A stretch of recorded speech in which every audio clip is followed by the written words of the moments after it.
Molt bona tarda.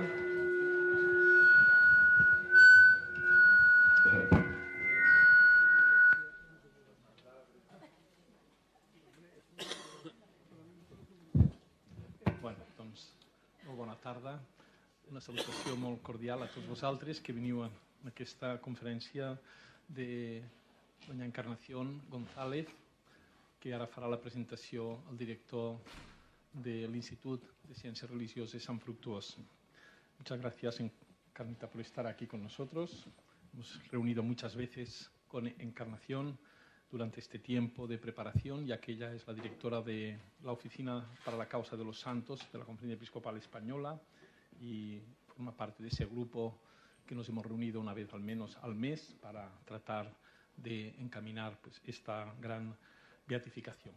Para ella es un momento, yo creo, de gran alegría. Ya ha estado aquí otras veces, ha venido muchas veces a Tarragona, pero hoy viene para impartir esta conferencia sobre los mártires. Le doy la palabra pues, al director del instituto para que haga la presentación. Moltes gràcies, senyor arquebisbe. I en nom de l'Institut, doncs, agrair a tots vosaltres la presència a aquesta conferència y, como no, agradecer a Encarnación que haya podido venir aquí en Tarragona en esta semana que está llena de obligaciones y precisamente acaba de llegar de una conferencia en Salamanca, ¿no? Realmente para nosotros es un honor y es una persona, la directora de la Oficina de la Causa de los Santos, que es una de las personas más cualificadas para hoy hablarnos de los mártires de España. Hoy va a ser la conferencia El martirio, el testimonio de la fe, y mañana pues más en referencia a las beatificaciones que tendremos el domingo 13 de octubre. María Encarnación González Rodríguez es burgalesa de nacimiento, historiadora y canonista, licenciada en Filosofía y Letras, sección de Historia en la Universidad de Valladolid, y doctora en Historia Moderna y Contemporánea por la Universidad de Barcelona, catedrática de Geografía e Historia en el Instituto Egara de Sabadell Terrassa, o sea, que ha vivido aquí en Cataluña 4 años y de los cuales ha comentado que tiene muy buen recuerdo. Publicó su tesis doctoral en el libro titulado Educación y Sociedad en la España de Alfonso XIII, 1902-1931. Es licenciada en Derecho Canónico por la Universidad Pontificia de Comillas de Madrid, especializada en el estudio de los institutos seculares y de las asociaciones de fieles y en las causas de los santos. Pertenece a la institución teresiana, a la cual ha dedicado la investigación y docencia sobre la historia de esta asociación. Ha trabajado en la causa de la canonización de San Pedro Poveda, fundador de dicha institución teresiana, y de la causa de la venerable sierva de Dios Josefa Segovia, primera directora general. Desde 1996 es postuladora general de la institución teresiana y a partir del año 2001 es la primera directora de la Oficina de las Causas de los Santos de la Conferencia Episcopal Española. Desde el 2007 es postuladora de la causa del doctorado de San Juan de Ávila. Es autora de numerosas publicaciones, libros y artículos en distintas revistas y editoriales. Algunos de los títulos: El martirio cristiano, testimonio y profecía, publicado en el 2007. ¿Quiénes son y de dónde vienen 498 mártires del siglo XX en España?, publicado también en el 2007. Los primeros 479 santos y beatos mártires del siglo XX en España, ¿quiénes son y de dónde vienen?, publicado en el 2008.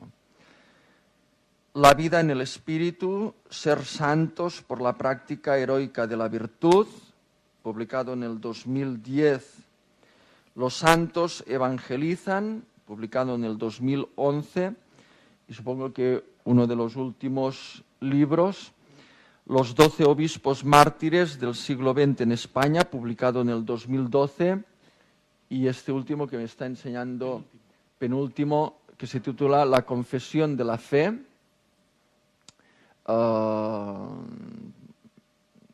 también del 2013, perdón. Solo esta relación de algunos libros, pues me parece que ya es un ejemplo clarísimo que es una persona que en el tema que estamos tratando y que vamos a celebrar con gozo esta beatificación de nuestros mártires, es la persona pues en España más cualificada para hacer esta conferencia.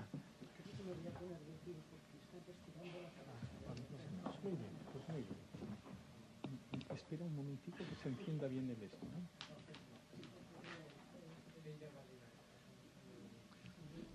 Ahora acaba de publicar, que no lo ha dicho porque no está aquí en el currículum, me ha dicho que ha salido estos días, ayer, quiénes son y de dónde vienen los 522 mártires. Es decir, es el tercer volumen, por lo tanto, de los 522 mártires se ha publicado ya, ha hecho, Encarnación ha hecho el tocho este que saldrá ahora. Es un tocho, es que es una cosa así de gorda. Es el nombre propio, es el nombre Es auténtico. Vale. No sé, o sea, de acuerdo. Me he puesto aquí porque veo que algunos estaban así como estirando la cabeza, y a mí también me gusta ver como, aunque lo lea por razón de brevedad, me gusta más que sea pues como coloquio, por decirlo así, con lo cual pues me gusta ver a las personas. Bueno, agradezco vivamente la invitación y ahora, vamos, lo tengo que decir porque estoy impresionada. Cuando he llegado al hotel, justamente la ventana da al anfiteatro y se ve exactamente el sitio del martirio de los 3 mártires del obispo y los 2 diáconos tarraconenses. Entonces he estado allí un rato, digo, bueno, pidiéndoles a ellos también, y ha sido, pues, no sé, muy bonito, o sea, un rato de yo que soy historiadora, pues de coloquio con el siglo III, o sea, un poco.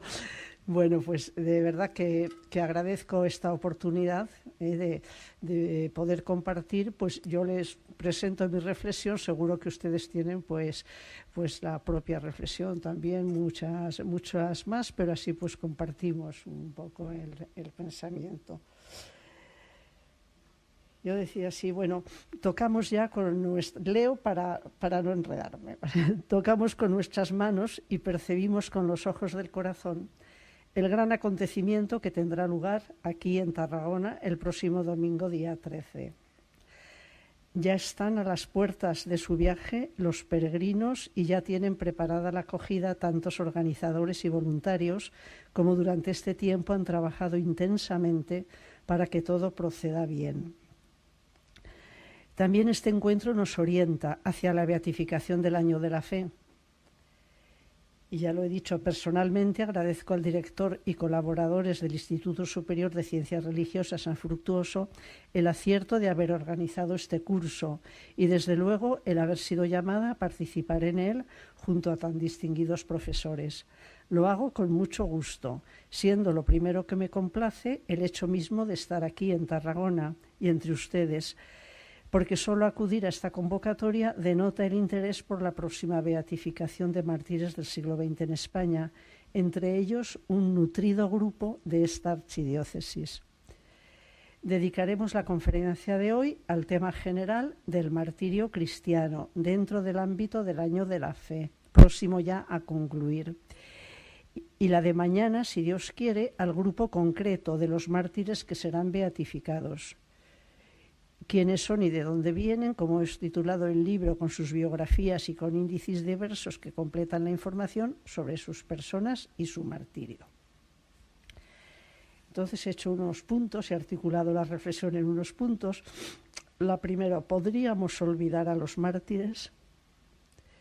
No es fácil y en principio puede no resultar atractivo entrar en un tema tan complejo como el del martirio cristiano, y más si nos referimos a los mártires del siglo XX, tan cercanos en el tiempo y tan vigentes hoy los motivos de su holocausto. Porque aunque su médula rebose fidelidad, amor, perdón y paz, su testimonio está envuelto en una corteza de violencia y de agresión. Violencia que se inscribe en un conflicto entre laicismo y religión, de honda raíz histórica y con evidentes conexiones con otras políticas persecutorias en Europa y en Asia. Pero no vamos a considerar el tema desde el punto de vista del perseguidor, sino del mártir, del que entrega su vida por permanecer fiel a su fe, a su amor a Jesucristo. Otras conferencias se referirán de modo más general al hecho del martirio cristiano en el siglo XX. La Iglesia, desde sus mismos comienzos, nunca ha dejado de recordar a los mártires. En los aniversarios de su muerte acudían los fieles de las primitivas comunidades a sus tumbas, y su veneración ha atravesado los 20 siglos de la historia cristiana.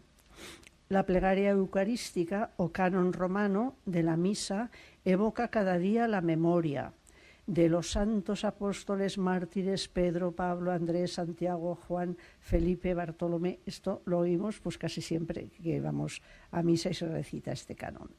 Contamos con varios formularios para misas comunes de mártires y cuando llega el aniversario de los más venerados no se deja de celebrar su fiesta o evocar su memoria. Y la realidad histórica es que no ha existido momento a lo largo de los siglos en que en una o en otra parte del mundo la sangre de sus mártires no haya manifestado el testimonio de su adhesión a Cristo y confirmado la fe de los creyentes. Pero en el siglo XX, como está ocurriendo también en el XXI, han vuelto los mártires. El Papa Juan Pablo II tuvo la audacia de llamar la atención sobre el hecho y de manifestar el deseo de que nunca se perdiera en la Iglesia la memoria de los mártires recientes. Vale la pena repetir sus palabras, que son también las de un testigo de persecuciones e ignominias contra los cristianos de su patria, Polonia. En la Carta Apostólica Tercio Milenio Adveniente, preparatoria del Jubileo de 2000, esta carta es del año 94, se expresaba de este modo: la Iglesia del primer milenio nació de la sangre de los mártires. La sangre de los mártires es semilla de cristianos. Los hechos históricos ligados a la figura de Constantino el Grande nunca habrían podido garantizar el desarrollo de la Iglesia como el verificado en el primer milenio si no hubiera sido por aquella siembra de mártires y por aquel patrimonio de santidad que caracterizaron a las primeras generaciones cristianas. O sea, viene a decir, fue más fructífera la sangre de los mártires que la libertad de la Iglesia, de algún modo es lo que viene a decir, ¿no? Pero al término del segundo milenio, la Iglesia ha vuelto a ser de nuevo Iglesia de mártires. Es un testimonio que no hay que olvidar. En nuestro siglo han vuelto los mártires, con frecuencia desconocidos, los soldados desconocidos de la gran causa de Dios. En la medida de lo posible, no debe perderse en la Iglesia su testimonio. Cumpliendo este deseo del Papa, se creó la Comisión Nuevos Mártires en las vísperas del Gran Jubileo del 2000, que por medio de una ficha informática, una base de datos, recogió información de los mártires en todas las partes del mundo, elaborando un catálogo que fue entregado al Papa el año 2000. No faltó, durante el Gran Jubileo de 2000, la emotiva conmemoración ecuménica de los testigos de la fe del siglo XX, que tuvo lugar junto al Coliseo Romano el domingo 7 de mayo, en la que tuve la dicha de asistir con honda emoción. Era un día un domingo gris que llovía, o sea, como muy poco apacible para salir, y sin embargo en el último momento dije, pues pues voy y ahora pienso, digo, ¿quién me iba a decir a mí que unos meses después me llamaría a la Conferencia Episcopal Española para confiarme a la oficina encargada de coordinar las causas de los mártires? Allí, en tan singular ambiente, pues yo diría semejante al que tienen aquí con el anfiteatro, ¿no? O sea, en aquel, solo que a veces se duda allí si hubo mártires o no en el Coliseo, y aquí pues es cierto, ¿no? O sea, allí en tan singular ambiente, representantes de distintas iglesias y comunidades eclesiales con sentido ecuménico recordaron a los innumerables mártires de la fe. Decía el hoy beato y próximamente santo Juan Pablo II en esa ocasión: yo mismo fui testigo en los años de mi juventud de tanto dolor y de tantas pruebas. Mi sacerdocio, desde sus orígenes, ha estado inscrito en el gran sacrificio de tantos hombres y de tantas mujeres de mi generación.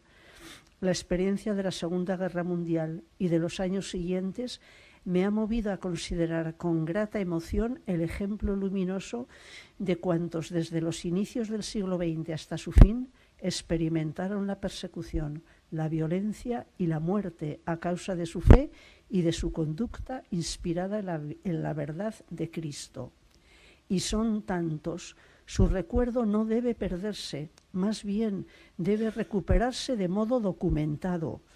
Los nombres de muchos no son conocidos, los nombres de algunos fueron manchados por sus perseguidores, que añadieron al martirio la ignominia. Los nombres de otros fueron ocultados por sus verdugos. Sin embargo, los cristianos conservan el recuerdo de gran parte de ellos. En España también hemos sido testigos de un considerable número de mártires, a los que nada ni nadie separó del amor a Jesucristo, y nos han interpelado las palabras del Papa. En este momento, 11 de ellos han sido canonizados y 990 son beatos, a los que dentro de unos pocos días se sumarán los 522 de la gran beatificación del año de la fe. Se llegará a la suma de 11 santos más 1.512 beatos, un total de 1.523 mártires canonizados o beatificados. De otros muchos mártires está en curso su causa, y de todos los que podamos, con la colaboración de las diócesis, estamos recogiendo los datos en la oficina de las causas de los santos de la Conferencia Episcopal. En este momento, nuestra base de datos roza los 16.000 testigos de la fe. Faltan muchísimos de constatar. Como en los primeros tiempos de la Iglesia, también ellos serán semilla de nuevos cristianos. Los mártires, puerta abierta a la fe. En la carta apostólica Porta Fidei de 11 de octubre de 2011, convocatoria de este año de la fe, que conmemora los 50 del comienzo del Concilio Vaticano II, decía Benedicto XVI: será una buena ocasión para introducir a todo el cuerpo eclesial en un tiempo de especial reflexión y redescubrimiento de la fe. No es la primera vez que la Iglesia está llamada a celebrar un año de la fe. Mi venerado predecesor, el siervo de Dios Pablo VI, proclamó uno parecido en 1967 para conmemorar el martirio de los apóstoles Pedro y Pablo en el 19º centenario de su supremo testimonio. Lo concibió como un momento solemne para que toda la Iglesia se diese una auténtica y sincera profesión de la misma fe. Además, quiso que ésta fuera confirmada de manera individual y colectiva, libre y consciente, interior y exterior, humilde y franca. Pensaba que de esta manera toda la Iglesia podría adquirir una exacta conciencia de su fe para reanimarla, purificarla, confirmarla y confesarla. Las grandes transformaciones que tuvieron lugar en aquel año hicieron que la necesidad de dicha celebración fuera todavía más evidente. Hasta aquí la cita de Benedicto XVI, recordando el año de la fe del año 67 de Pablo VI. Reanimar, purificar y confesar la fe. Estos tres verbos: reanimar, purificar y confesar. Este es el legado de los mártires. Esta es la interpelación que recibimos de ellos. Este es el reto, el desafío que su memoria presenta a nuestras vidas. Sin duda, el martirio de los cristianos en la historia reciente entraña un mensaje profético. Es una puerta abierta al futuro. El hecho del martirio en la Iglesia actual es una lección ardua, pero fecunda, insuficientemente estudiada y aprendida, que no habrá más remedio que abordar, porque se impondrá por sí sola, por la fuerza misma del patrimonio evangélico que conlleva. Cuando en este cincuentenario del Concilio Vaticano II volvemos los ojos a la Declaración Dignitatis Humanae de 1965 sobre la libertad religiosa, o incluso recordamos la Declaración Universal de los Derechos del Hombre de 1948, cronológicamente anterior, nos preguntamos cómo es posible que un valor tan universalmente aceptado como es el de la libertad choque con todo género de obstáculos cuando se trata de practicar la religión cristiana. Bien sabido es que muchos miles de cristianos están sufriendo hoy el martirio por mantener su fidelidad a Jesucristo. La fuerza de las ideologías totalitarias que pretenden imponerse, la progresiva negación práctica de espacios de libertad y el relativismo que por todas partes nos acecha, han creado un paisaje árido y desolado donde la vida de la fe debe hacerse fuerte para no declinar, para no caer en la tibieza y ser capaz de florecer. Han causado honda sensación los dos importantes informes que vieron la luz en octubre pasado. El titulado La persecución de los cristianos en el mundo, 2012, elaborado por una ONG protestante, Puertas Abiertas, Portugués, y el de la Fundación Ayuda a la Iglesia Necesitada, titulado Informe sobre la libertad religiosa en el mundo 2012. El primero dice: los cristianos forman parte hoy de los grupos religiosos más perseguidos en el mundo. A causa de la fe en Jesucristo, más de 150 millones de creyentes sufren discriminaciones graves o actos de violencia. Y presenta un mapa de la persecución religiosa en el mundo en la que se señalan los 50 países afectados por ella. Ocupa el primer lugar Corea del Norte, un régimen comunista que prolonga en nuestro siglo las persecuciones que sufrieron no pocos países europeos y asiáticos durante el XX. Y siguen con distinta intensidad los países de la amplia franja del Oriente Medio, donde los cristianos son acosados por el islamismo totalitario. Porque actualmente es el extremismo islámico la principal fuente de persecución de los cristianos, extremismo que por desgracia tiende a ganar terreno en los países musulmanes más moderados. Pero también existe el nacionalismo religioso, como en la India, que unido al hinduismo excluye cualquier otra creencia. Y a esto hay que unir la típica y pertinaz intolerancia laica que, solapada en solemnes proclamas de libertad, es sumamente rígida a la hora de impedir cualquier manifestación de la fe cristiana. Pero lo más grave y preocupante es que, según los citados informes, la tendencia a dificultar la expresión religiosa de los cristianos no presenta signos de retroceder. Hacen notar además que con frecuencia la persecución llega de improviso y es tan hábil su gestación que cuando sobreviene nos damos cuenta de que en parte hemos sido responsables de su aparición. Pues ante la buena voluntad o la tolerancia ingenua o la inactividad de las fuerzas de moderación, los extremistas e intransigentes suelen adueñarse de las situaciones. No han faltado las denuncias de los organismos internacionales sobre la falta de libertad religiosa, además de las constantemente lanzadas por los papas. Pero la realidad es que, según los informes citados y otros, el 70% de los 6.000 800 millones de habitantes de la Tierra están sometidos a fuertes restricciones en el ejercicio de su libertad de conducirse según su propia religión.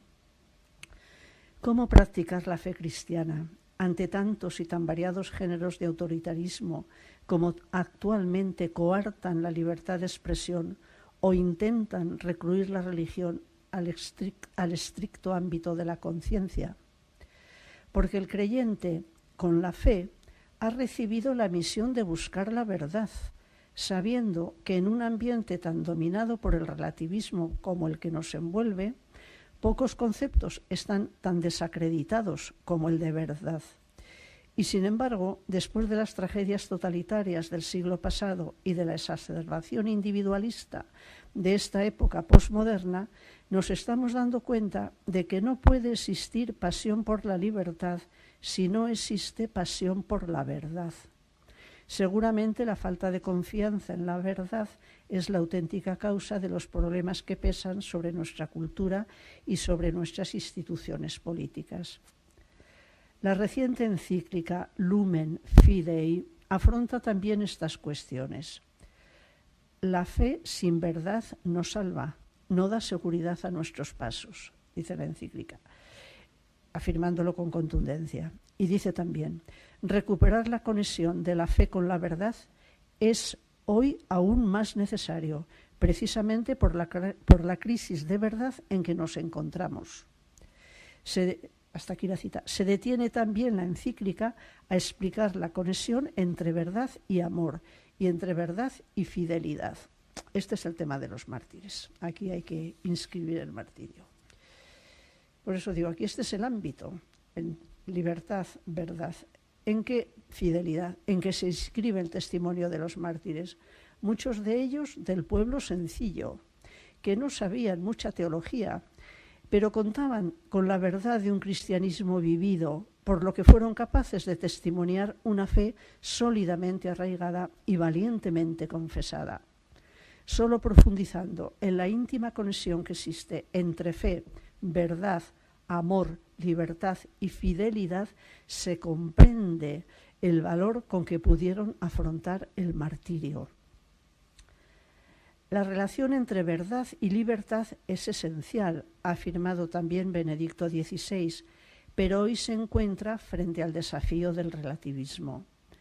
Tendríamos que profundizar mucho en el sabio magisterio del Papa emérito sobre el clima adverso a la profesión de la fe que propicia el creciente relativismo, porque donde se cuestiona la verdad, se atenta contra la libertad y se niega un espacio a la fe.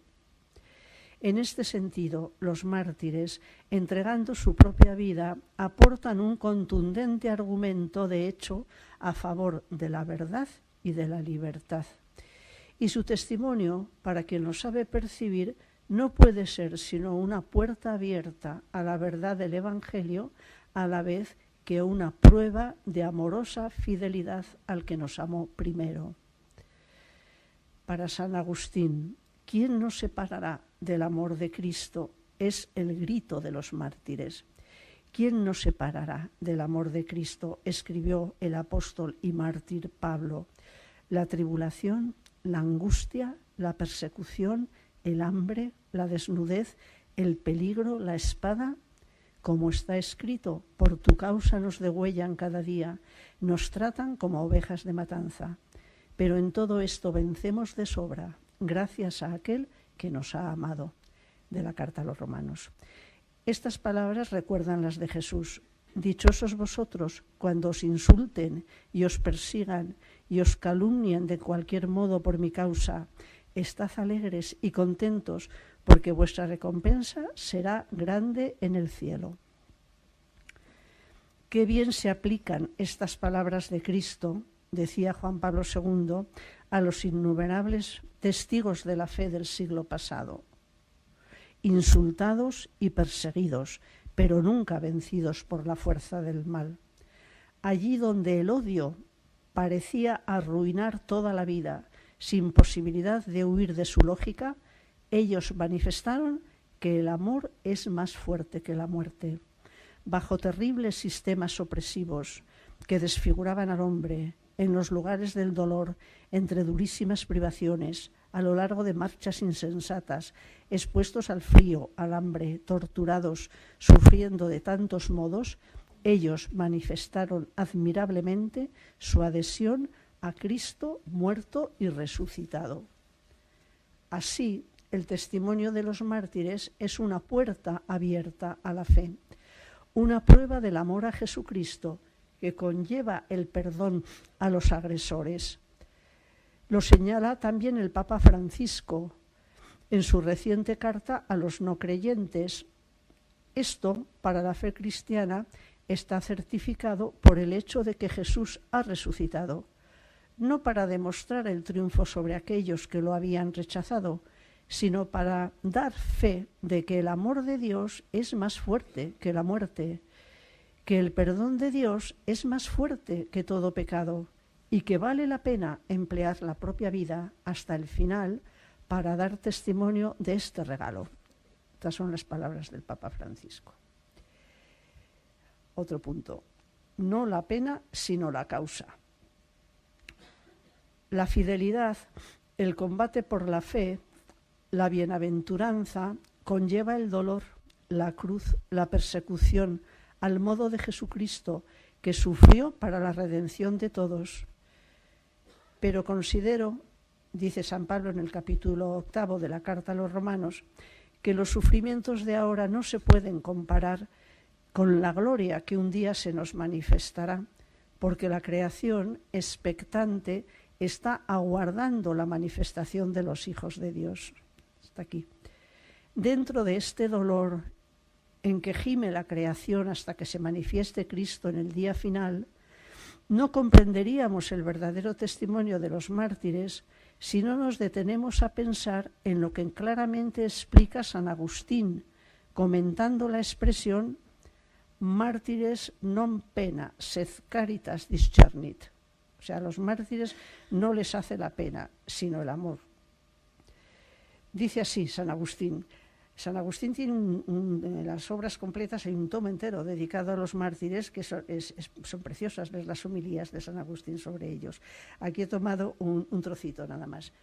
Dice San Agustín, amemos en ellos, los mártires, no sus sufrimientos, sino la causa de los mismos, pues si amamos solamente sus sufrimientos, encontraremos a muchos que sufren cosas peores por causas malas.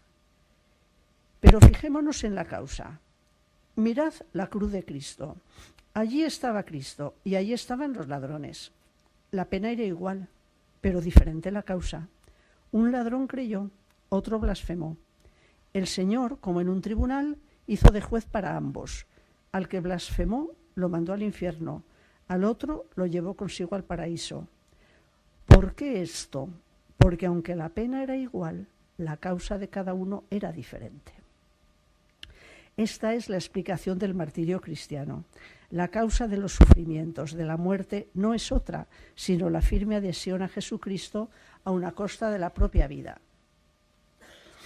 Los que así se condujeron son los coherentes con su fe, los convencidos, los resistentes, los que no pactan con el mal ni sucumben ante los impositores que les obligan a adorar a los ídolos de cada tiempo y prefieren la verdad a la seducción, el amor a Jesucristo al odio que pretende eliminarlo, el perdón a la agresión.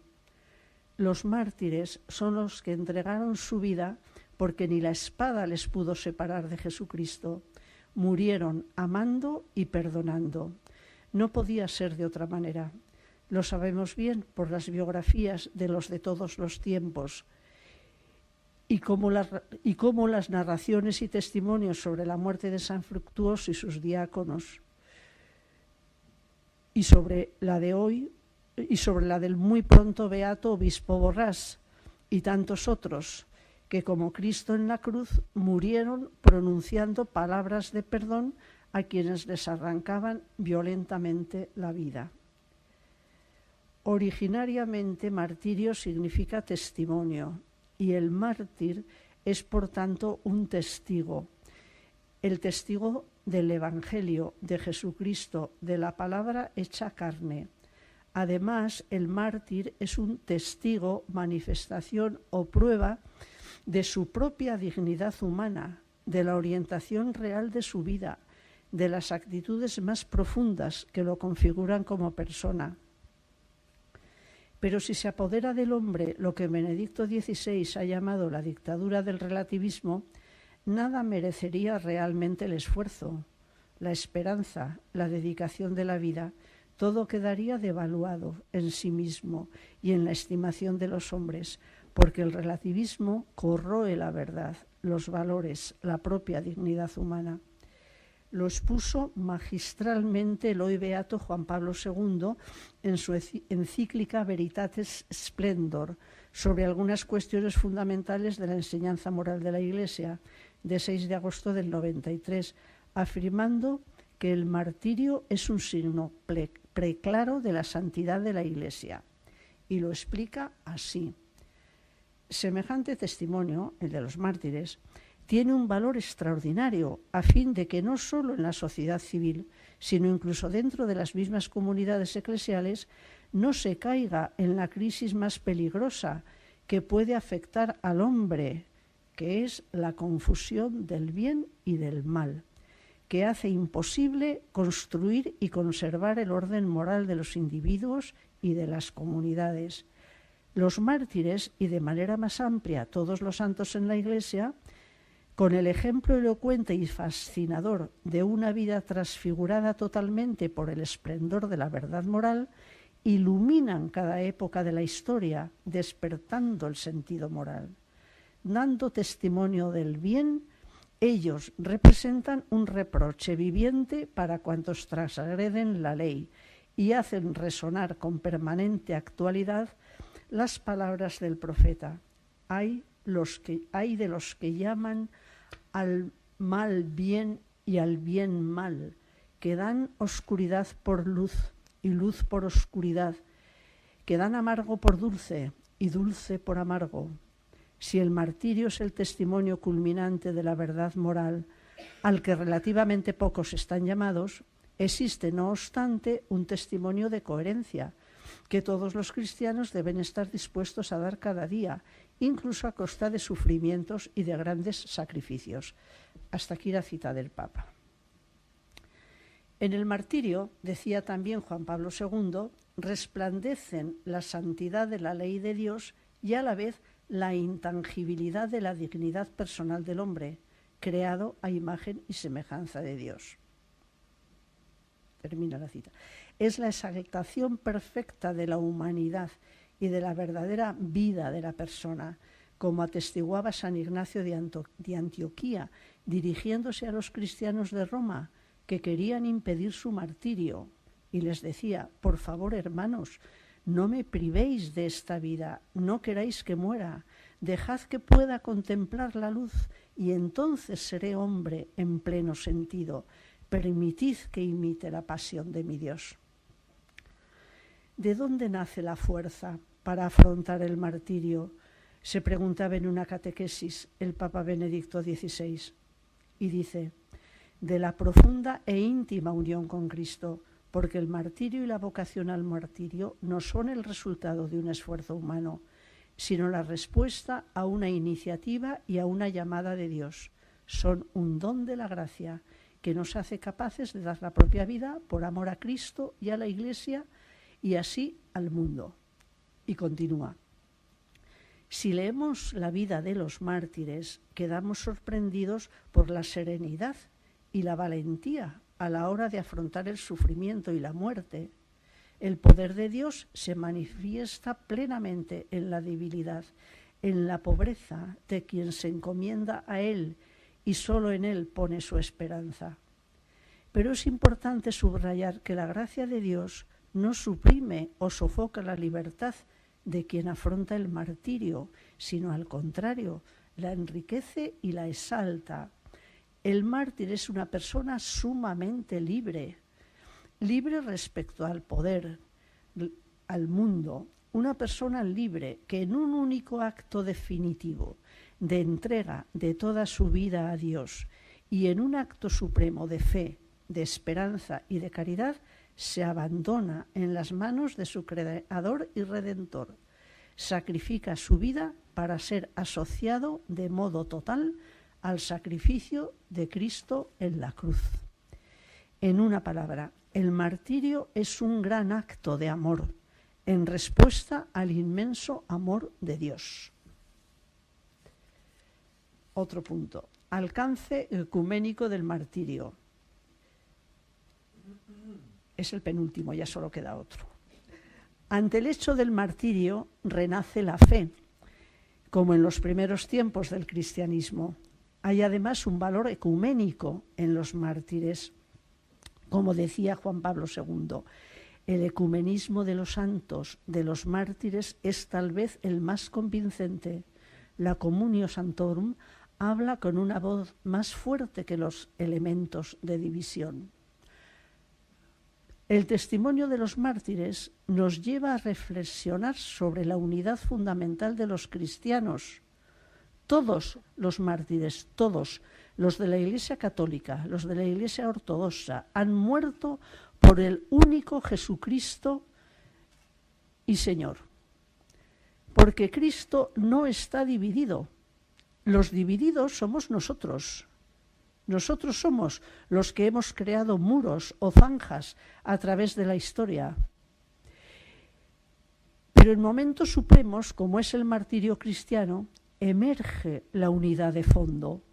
Podemos vivir una laudable diversidad de matices que demuestran también la variedad carismática de la Iglesia, o una lamentable división, fruto de incomprensiones y rupturas en el tiempo. Pero los mártires del cristianismo primitivo, los de todos los tiempos y en particular los nuevos mártires de la historia reciente, testimonian la unidad de la Iglesia, una unidad profunda en Cristo el Señor, que supera todo legítimo matiz y toda reprobable división. La unidad es un gran valor. El bien se hace en comunión, por eso hay necesidad de una cultura de comunión. La fe en Cristo Jesús, el primer mártir muerto y resucitado por nosotros, produce cultura, la cultura de la vida, la cultura del amor, que no es una erudición, sino una elección. La cultura del martirio es uno de los grandes capítulos de la espiritualidad cristiana, en parte aún por escribir. No cabe duda de que es necesario el diálogo con quienes no tienen, no aceptan o incluso persiguen la fe. El Papa está dando un buen testimonio en este sentido, pero para ello se hace imprescindible una identidad cristiana no vergonzante, profunda, verdadera, sólida, vivida. Solo personas fuertes en la fe y en el amor, solo personas convencidas de lo que creen y son capaces de amar a los hermanos, pueden dialogar. El poder del mar es muy grande y ofusca a los débiles, que se ven sumidos en la confusión y en la ambigüedad. Solo los verdaderos creyentes son capaces de contrarrestar el mal con su fe y con su amor y hacer posible la cultura del diálogo y la cultura del bien. Bueno, pues ya el último punto, de cara a la próxima beatificación.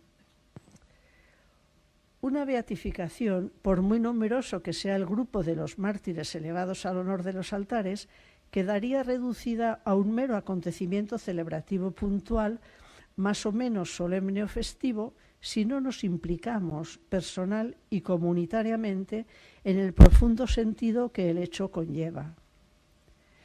Decía Benedicto XVI en la aludida encíclica Porta Fidei: por la fe, los mártires entregaron su vida como testimonio de la verdad del Evangelio, que los había transformado y hechos capaces de llegar hasta el mayor don del amor con el perdón de sus perseguidores. También nosotros vivimos por la fe, para el reconocimiento vivo del Señor Jesús, presente en nuestras vidas y en la historia. Hasta aquí. Refiriéndose a esta fe, que debe animar nuestra vida, a ejemplo de los mártires, unos párrafos antes del que acabamos de citar, escribió el Papa emérito en esta misma carta: la fe, en efecto, crece cuando se vive como experiencia de un amor que se recibe y se comunica como experiencia de gracia y gozo. Nos hace fecundos porque ensancha el corazón en la esperanza y permite dar un testimonio fecundo. En efecto, abre el corazón y la mente de los que escuchan para acoger la invitación del Señor a aceptar su palabra, para ser sus discípulos. Como confirma San Agustín, los creyentes se fortalecen creyendo. El santo obispo de Hipona tenía buenos motivos para expresarse de esta manera. También nosotros tenemos buenos motivos para fortalecer nuestra fe creyendo personalmente y creyendo en comunión con los hermanos, creyendo en Jesucristo el Señor y uniendo nuestra fe a los que dieron singular testimonio de ella, a los mártires, los que ya son santos o beatos y los que serán muy pronto beatificados. Y yo también añado, y los que probablemente no serán nunca, pero que son también mártires que están gozando de Dios. Contamos aquí con la presencia viva en nuestra memoria de los santos Fructuoso, Augurio y Eulogio, que tipifican a los protomártires hispanos. Contamos también con la fe fuerte del mártir del siglo XX, ya canonizado, el hermano de las escuelas cristianas San Jaume Hilari, Manuel Barbán Cosal, nacido en 1898 en Envigny, Lleida, que desde 1932 estaba en Cambrils. En enero de 1937 fue detenido en Mollerussa, cuando se dirigía a su pueblo natal. «¿No sabes que te vamos a matar?», le dijeron extrañados de su serenidad los que le estaban juzgando.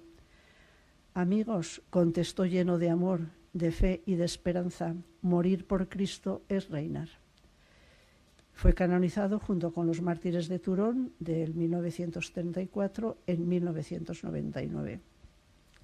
Los creyentes se fortalecen creyendo, decía San Agustín, y nuestra fe se fortalece sin duda mirando no solo a los mártires ya canonizados o beatificados, sino a los que lo serán enseguida. ¿Por qué se beatifica a los mártires? ¿Por qué en este año de la fe volvemos nuestros ojos hacia esa nube de testigos, como los califica la carta a los hebreos, entre los que están los mártires del siglo XX en España? ¿Por qué queremos y debemos recordar y exaltar a los mártires en un momento de pensamiento débil, de soluciones fáciles, de acentuado individualismo, de incontestable afirmación de cuanto significa bienestar y comodidad? Nos sirven también hoy las magistrales palabras de San Agustín en un sermón titulado «¿Por qué se celebra a los mártires?», que pronunció en la fiesta de los mártires de Hipona el 15 de noviembre entre los años 405-411, o sea, siglo V. Y dice él así: «Ellos, los mártires, no necesitan de nuestras festividades, porque gozan en los cielos en compañía de los ángeles, pero gozan con nosotros no si los honramos, sino si los imitamos. El mismo hecho de honrarlos a ellos es de provecho para nosotros, no para ellos. Pero honrarlos y no imitarlos no sería otra cosa que adorarlos mentirosamente. Si se nos propone para que lo imitemos el ejemplo de Jesucristo nuestro Señor, del cual está escrito: Cristo padeció por nosotros, dejándonos un ejemplo para que sigamos sus huellas, puede replicar la fragilidad humana. ¿Y en qué nos parecemos Cristo y yo? Para quitar toda excusa a la fragilidad carente de fe, los mártires nos han abierto un camino empedrado. Había de ser pavimentado con piedra tallada para que caminásemos tranquilos por él. Esto fue obra de los mártires, que lo realizaron con su sangre y sus confesiones. Poned pues atención, hermanos, celebrad las pasiones de los mártires, pensando en imitarlos. Elige tu causa y no te preocupes de la pena». Conclusión. Vamos a vivir la beatificación de un numeroso grupo de mártires en la tierra de los que iniciaron la cadena del testimonio de fe y de amor que llega hasta hoy. Con ellos celebramos también a todos los mártires de todos los países y de todos los tiempos, porque tomando ejemplo de las palabras del obispo Fructuoso al soldado Félix, que en el preciso momento del martirio le pidió una oración, dijo: ahora debo orar por la Iglesia Católica extendida de Oriente a Occidente. Queremos celebrar su martirio y el de todos los que han entregado su vida por amor a Jesucristo desde Oriente hasta Occidente. Con tal nube de testigos tenemos motivos para alimentar la esperanza. Ya estamos.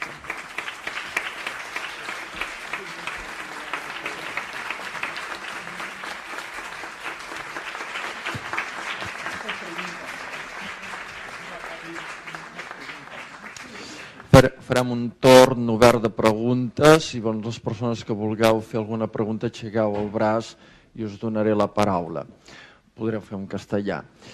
Yo quería hacer la primera pregunta, señora Encarnación, porque el tema este de los mártires son semilla de nuevos cristianos, pienso que es un tema muy interesante para reflexionar nosotros, porque no solo está la cuestión de las beatificaciones como celebración el día 13, sino que también es un poco la pregunta después, ¿no?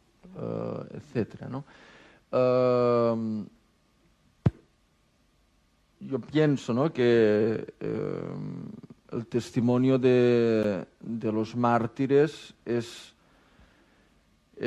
la confesión de la fe, perdonando, amando. Este ejemplo que usted ponía ahora mismo de uno que se dirige a sus verdugos, les dice: amigos, para mí morir es reinar con Cristo, y les dice amigos. Claro, es un poco chocante, ¿no?, que puedas decir a uno que te va a matar amigo, ¿no? Entonces, este testimonio, ¿no?, en el fondo pienso que para nosotros los cristianos es como una llamada a vivir la fe en aquello que es más esencial en la fe, ¿no?, que es la fraternidad con todas las personas. Pienso que en una iglesia a veces que nos dividimos por diferentes sensibilidades, ¿no?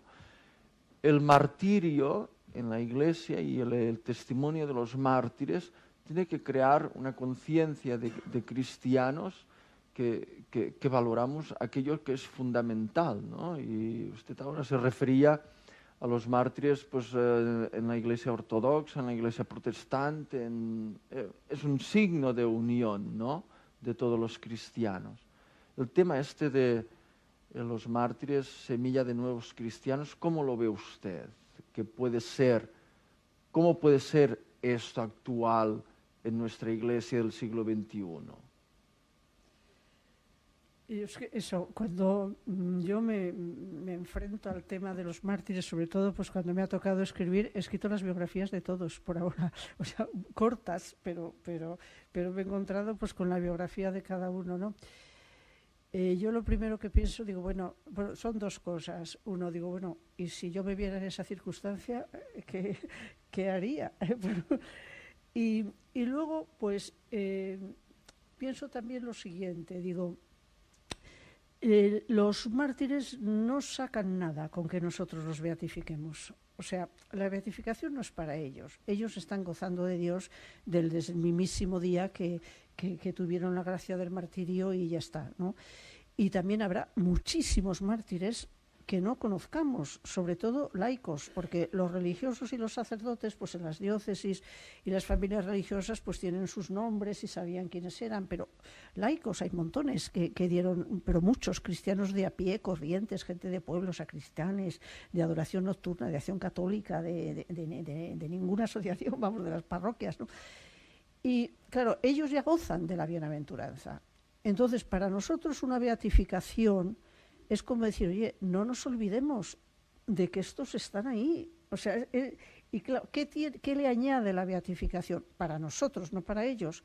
Añade que se ha hecho un trabajo muy serio para demostrar que ciertamente murieron por la fe. O sea, que no fue, pues, qué sé yo, por otro tipo de motivos que pueden ser legítimos, pero que no es el hecho cristiano del martirio cristiano por la fe. Entonces, claro, ¿por qué los mártires desde el principio de la Iglesia reúnen a la comunidad y van a sus tumbas y las primeras basílicas nacen sobre las tumbas de los mártires? Y luego sí, luego ya también consideraron equiparables a los mártires los que habían vivido una vida santa, pero al principio son, pues por eso, porque es un aldabonazo a nuestra fe, decir, si esta persona ha dado la vida, que es un valor muy grande, el mayor que tenemos, si la ha dado por otro mayor todavía, que es la fidelidad a Jesucristo, ¿qué hago yo aquí entreteniéndome? Entonces yo creo que desaprovecharíamos la ocasión si dijeran, pues qué bonita ha salido de la ceremonia, y qué ver qué bien ha ido todo, o qué interesante. No es esto, ni tampoco, esto también es muy importante, no es tampoco para decir a los otros, mirad qué malos habéis sido lo que habéis hecho. O sea, este tema no se considera. O sea, es verdad que por eso es también difícil el tema del martirio cristiano históricamente, porque el martirio pues, se da en circunstancias, vamos a decir, complejas.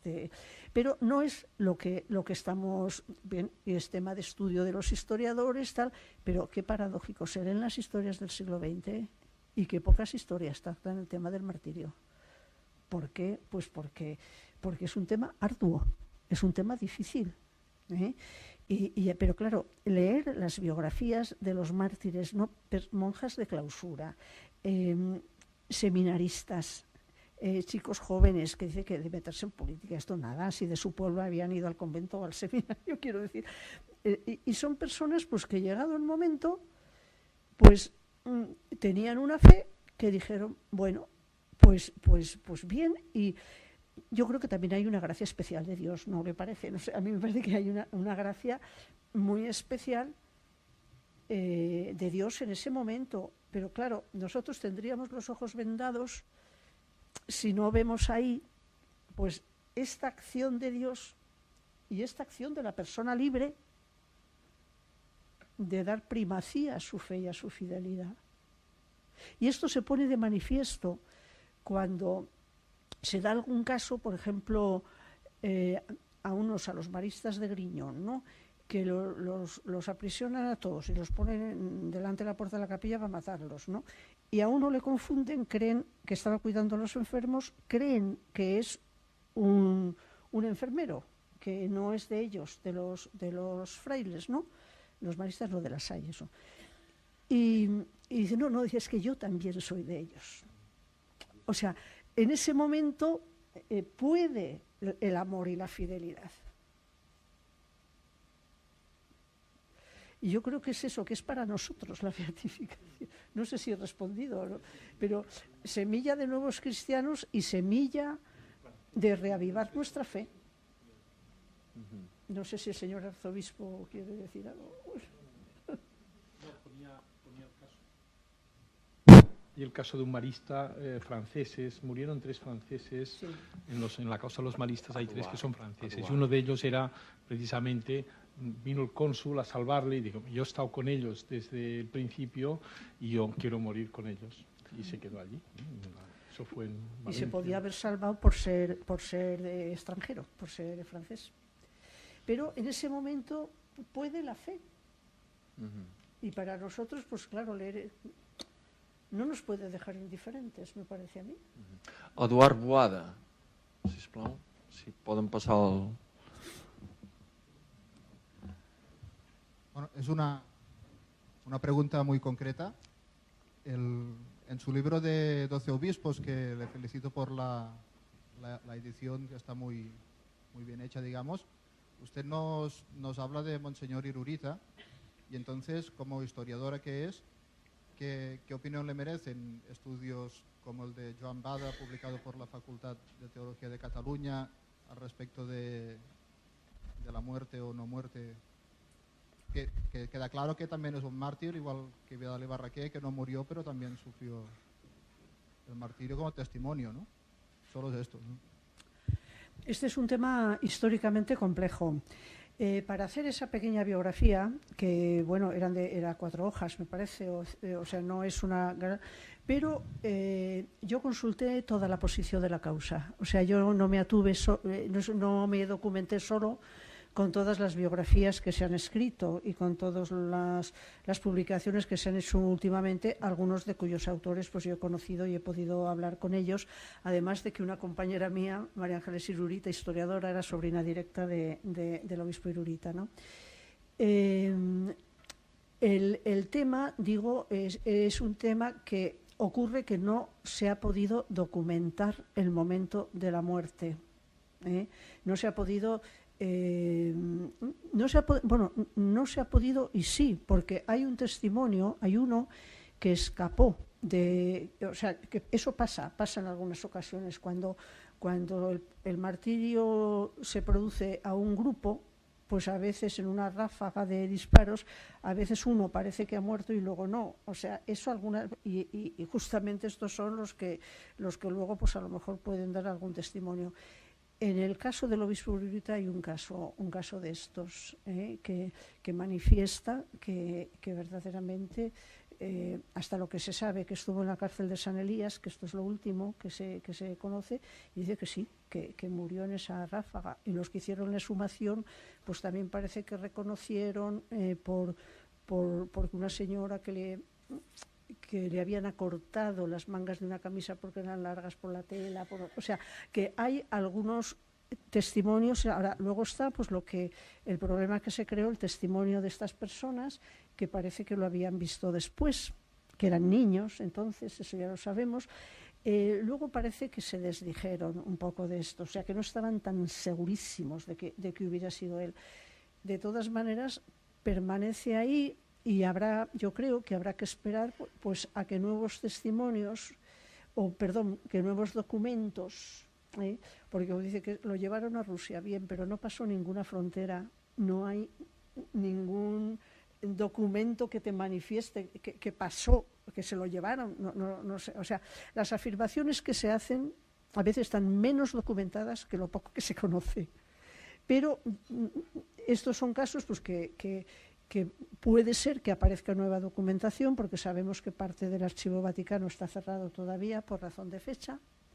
Puede aparecer nueva documentación y, si Dios quiere, aparecerá. Y si ha sido mártir, pues estará en la gloria. Y de todos modos, en el año 36, en 3 de diciembre del 36, que es cuando se dice, o en el año 36 o después, pues verdaderamente hay muchos modos de martirio. Bien no lo pasaría, ¿no? Pero sí que es un tema que yo creo que se beatifica cuando el martirio está aprobado. Entonces habrá que hacer pues más investigaciones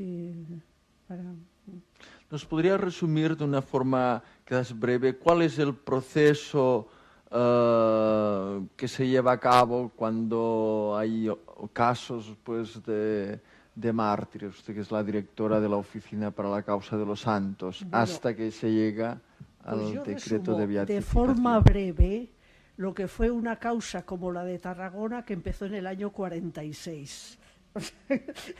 O sea, desde el año 46 hasta ahora, que va a ser la beatificación, y como estas, de las 33 causas que hay en este grupo, 2/3, 22, están empezadas antes del año 65 y solo 11 están empezadas en los años 90, o sea, después de las primeras beatificaciones que fueron el 87. Quiero decir que de este grupo todas las causas son antiquísimas, pero brevemente digo cómo se hace.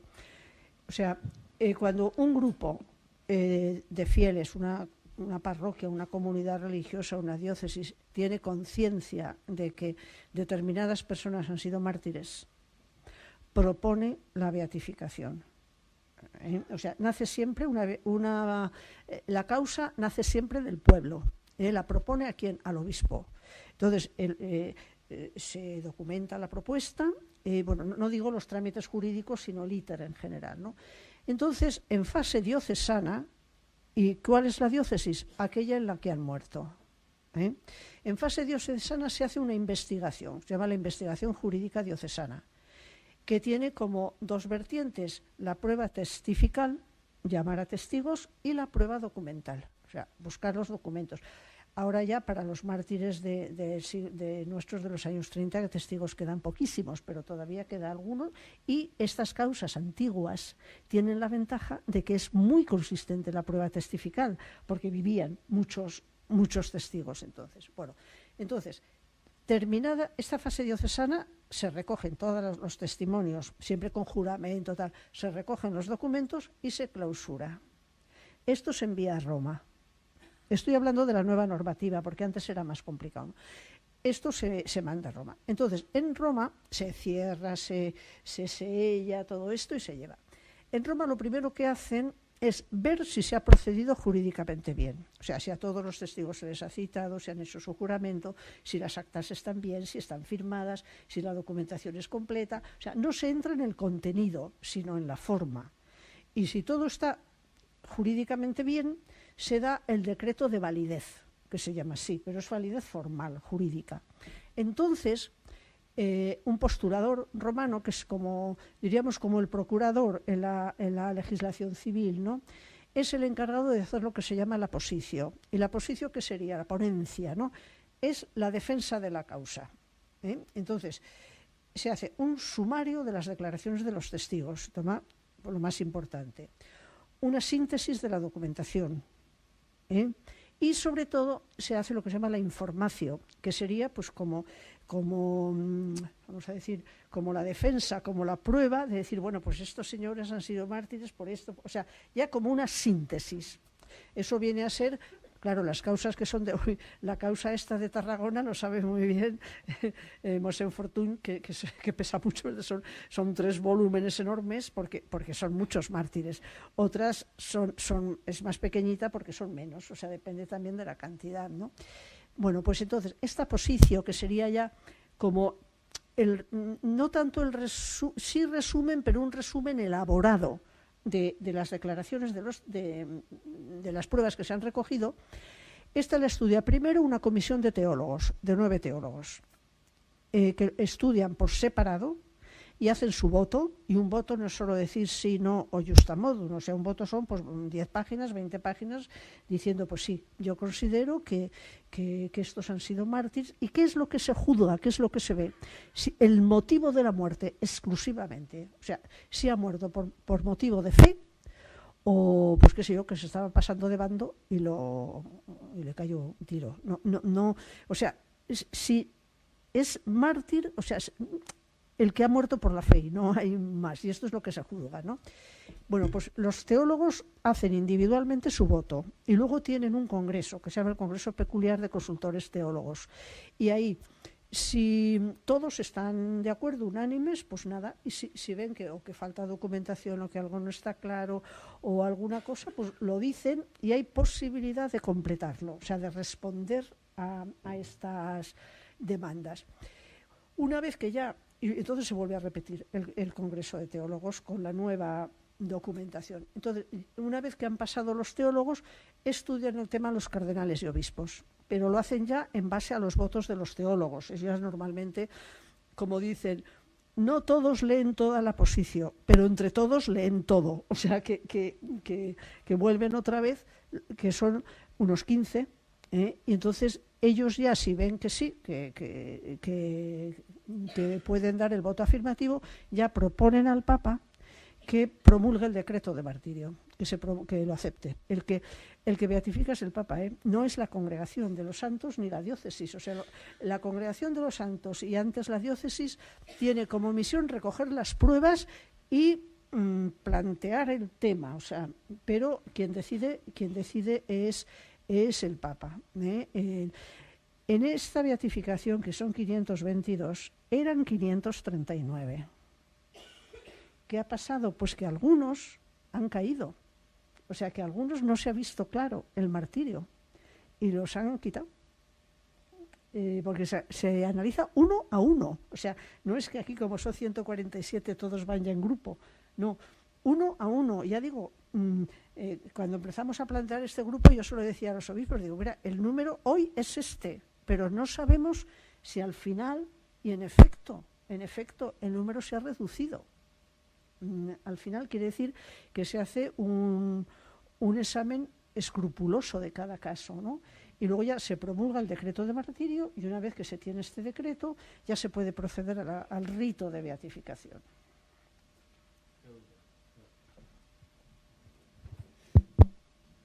Buenas tardes, enhorabuena por su conferencia. Mi pregunta va más enfocada al ámbito local de lo que son los testimonios de los mártires tarraconenses, en lo que ha sido el trabajo bien laborioso, como ha comentado anteriormente, que ha llevado a cabo. ¿Cuál es el testimonio, el testigo que más le ha chocado?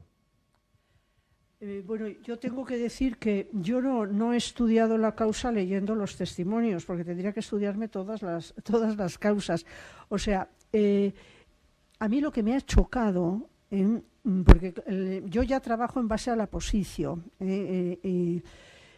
lo que más me ha chocado a mí de esta beatificación, no solo de los mártires tarraconenses, sino de todos, pero los de aquí especialmente, es la crueldad de los martirios. Los martirios de los curas de aquí, verdaderamente, o sea, lo más limpio es un tiro a uno, pero les han hecho sufrir, les han masacrado, o sea, ha sido muy duro y a mí eso pues me impresiona mucho. Y luego otra cosa, ya digo, de este conjunto, pero en particular los sacerdotes diocesanos me estoy refiriendo, ¿no? Porque además los otros, por ejemplo los religiosos a veces son grupos, o sea, te cogen a todos los de un convento, de un monasterio. En cambio los sacerdotes estos son uno a uno, porque fueron a las parroquias, o sea, normalmente son, vamos a decir, curas de pueblo, ¿no? O sea, de párrocos o coadjutores, y entonces era cada uno, o sea, no solo un grupo. Y verdaderamente ahora son encomiables, o sea, es que es impresionante esto.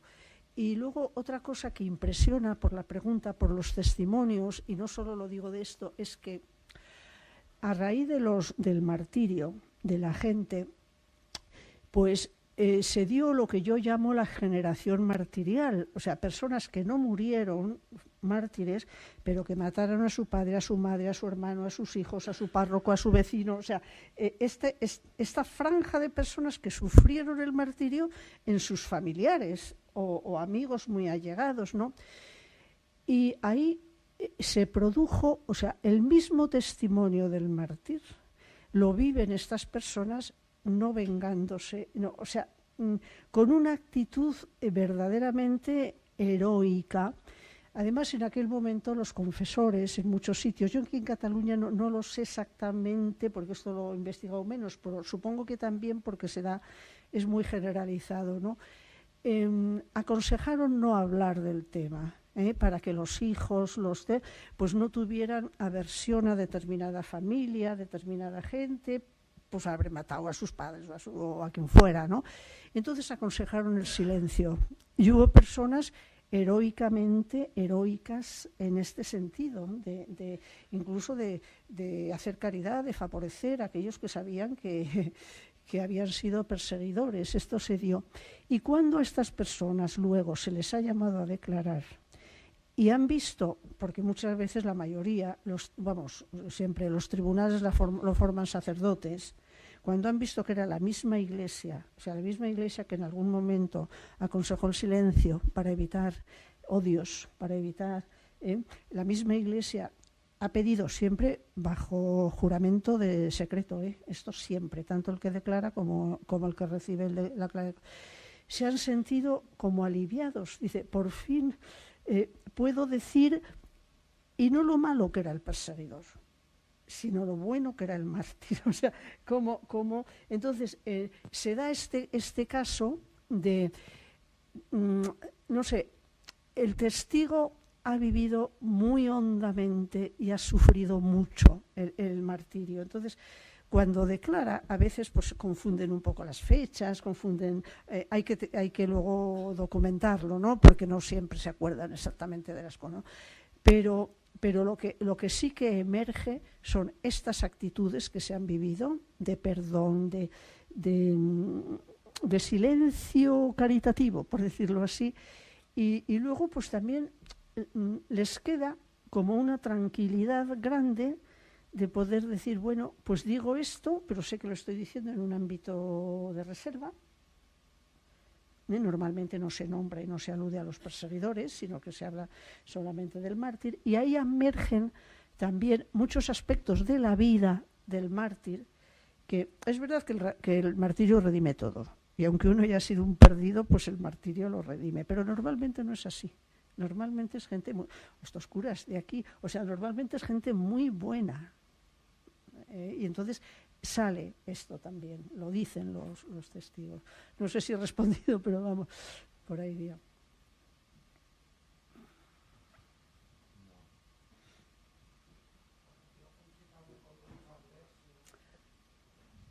Digo, felicitarla como han anticipado, pero que lo que hablaban ahora de recuperación de la familia, pues lo estamos viendo ahora, que aparecen más familiares de los mártires, de los beatos, que no tenían ni que desconocían.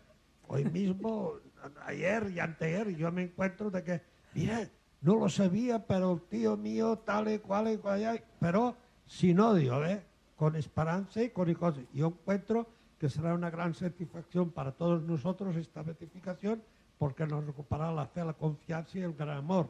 Y los beatos representarán a todos, porque hay mucha gente que fue asesinada y que se desconoce. Por lo tanto, cuando rezamos por los ánimos del purgatorio, pues ahora los mártires representarán a todos, claro. Y no hay diferencias. Nada, muchas gracias y que pueda seguir elaborando como está haciendo hasta ahora. Muchas gracias. Ahora mismo me parece que son 4.000 las fichas de familiares de mártires que hay. Unos 4.000. Vamos ya a terminar el acto, porque mañana nos vamos a encontrar otra vez a les 7 de la tarda per la segona conferència amb la senyora Encarnación González, i també doncs, recordar-vos que el divendres, dia 11 d'octubre, també a les 7 de la tarda, al Palau Firal de Congressos de Tarragona tindrem la conferència del professor Andrea Riccardi, també sobre el tema del segle XX, segle de màrtirs, que també la professora Encarnación González feia referència a aquesta nova onada de màrtirs que el papa Joan Pau II destacava després dels primers 4 segles. Novament l'Església ha estat un segle de màrtirs. El senyor arquebisbe acaba l'acte. Muchas gracias, muchísimas gracias, Encarnación, ya lo he escuchado. Este libro, precisamente, qué bonito, lo acaba de publicar, aquí aparece en portada nuestro anfiteatro, con una cruz, hay unas ponencias muy bonitas precisamente sobre el martirio. Bien, a mí me parece, Encarnación, que el haber meditado, ¿no?, durante tantos años sobre el tema del martirio y haber trabajado todas estas causas. Bueno, no solo los mártires, porque Encarnación pues, se ha encargado también de santos, ¿no?, que no son solo mártires, sino también grandes santos, y es la que ha promovido la causa, sobre todo del doctorado de Juan de Ávila, ¿no?, de San Juan de Ávila, pues es otro nuevo doctor de la Iglesia, ha sido declarado pues, en el mes de... Ayer hizo un año, pues imagínate, ¿no? Pues ella ha trabajado mucho en esto y es una especialista en este trabajo, ¿no? Bien, me parece que toda esta reflexión lo vamos a ir recogiendo. Yo creo que sí sería lo que decía José María, ¿no? José María, que conviene recoger todo eso para que sea de verdad, pues lo podamos transmitir, ¿no?, en las escuelas, en las parroquias, de que todo lo que va saliendo no se quede solo, pues mira, en palabras, sino en, muy importante, estos días habrá pues ocasión, ¿no?, de escuchar también pues lo que nos diga pues el cardenal Amato en su homilía, en las cosas que vayamos diciendo, y nada, rezar para que todo pueda salga lo mejor posible. Bona nit i moltes gràcies.